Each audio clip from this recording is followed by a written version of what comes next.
The European Union has voiced more concern about the trial of Ukraine's former Prime Minister. Yulia Tymoshenko arrived at court to hear that her request for release from police custody had been turned down.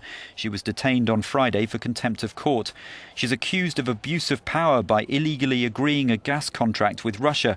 But the EU says the deal helped Europe at a time when gas imports had been blocked. Recall that this interruption of gas supplies had a very important and very serious impact on several member states. The European Union at the time welcomed the resumption of these supplies, which ended this gas crisis of January 2009.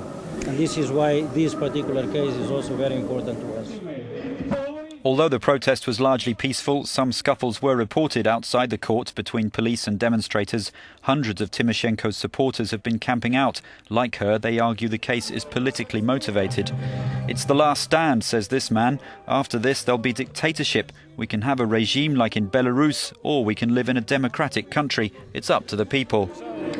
Tymoshenko denies charges that as Prime Minister, she coerced the state energy company into agreeing to a deal with Russia's Gazprom that was against the national interest. She went on to lose last year's presidential election to Viktor Yanukovych. Despite Western concern, the trial doesn't look likely to endanger aid to Ukraine from the IMF.